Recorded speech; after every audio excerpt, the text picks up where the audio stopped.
তোমরা সবাই জিজ্ঞাসা করেছো তোমার ননদের কি হয়েছে তো তোমাদের কমেন্টস গুলো আমি সব দেখেছি পড়েছি, বাট আলাদা আলাদা করে রিপ্লাই দিতে পারিনি। তো আজকে ভাবলাম তোমাদের সঙ্গে শেয়ার করে দিই আমার ননদের হয়েছে কি। এর আগেও আমি শেয়ার করে দিয়েছিলাম, তোমরা ভিডিওটা দেখোনি, তো সেই জন্য তোমরা জানতে পারোনি।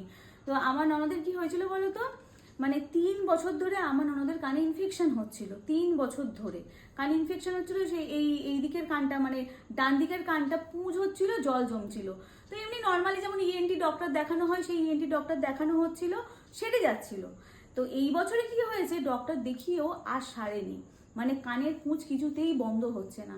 তো হসপিটালে যাওয়া হলো, সমস্ত কিছু চেক আপ টেকআপ করে, মানে এক্সরে করে দেখা গেল ননদের কানের পর্দা ফেটে গেছে, মানে ফুটো হয়ে গেছে।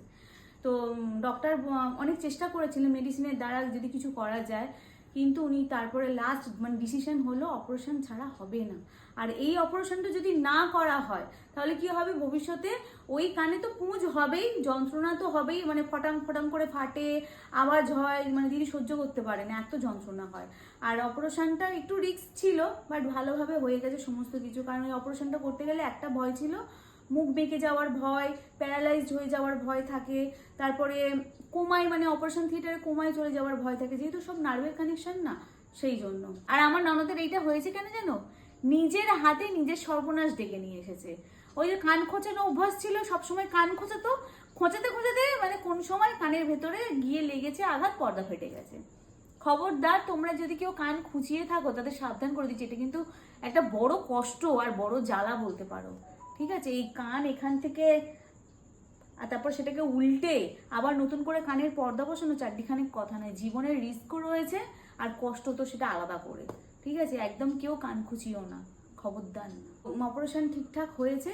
আর অপারেশনটা না করলে যেটা হতো, মানে ওইটা থেকে ব্রেনের মধ্যে যেহেতু কানেকশন, মাথার শিরার সঙ্গে ওই রসটা যদি চলে যেত, তখন ওই মানে সারাক্ষণ যন্ত্রণা হতো। তাই তো শোনা, ওটাই তো বলেছিল, সারাক্ষণ যন্ত্রণা হতো। আর ওই যন্ত্রণা সহ্য করার মতন না, কারণ আমার শাশুড়ি মার হয়েছিল তো জানি, মানে শুধুমাত্র মেডিসিনের দ্বারা আমার শাশুড়ি মা এখনো পর্যন্ত সোজা হয়ে দাঁড়িয়ে আছে।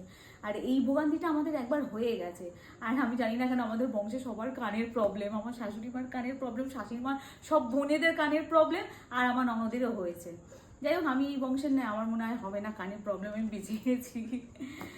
তো যাই হোক, সোজা কথা মুদ্রা কথা হচ্ছে, আমার ননদের কানের পর্দা ফুটো হয়ে গেছিল, সেটাকে আবার নতুন করে পর্দা বসানো হয়েছে অপারেশন করে। মানে এই কানের এখান থেকে এটাকে করে আর উল্টে, কানটাকে উল্টে অপারেশন করে পর্দা বসানো হয়েছে নতুন করে, এটাই হচ্ছে ব্যাপার।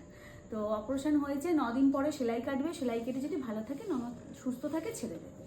ঠিক আছে, তোমাদের যা যা কোয়েশ্চেন ছিল আমি অ্যান্সার দিয়ে দিলাম। আর কিছু প্রশ্ন থাকলে আমাকে অবশ্যই কমেন্টে জানিয়ে বলে দেবো। এই সবে ফিরলাম, মানে ওখান থেকে ফিরেছিলাম আমার বান্ধবীর রেস্টুরেন্টের ওখানে, ওখান থেকে এখানে এলাম, এসে এই ভিডিওটা ভাবলাম যেহেতু ড্রেস পরে আছি বানিয়ে দিয়ে তোমার সঙ্গে শেয়ার করে দিই, সেই জন্য। চলো, ভালো থেকো, সুস্থ থেকো, সাবধানে থেকো, গুড নাইট।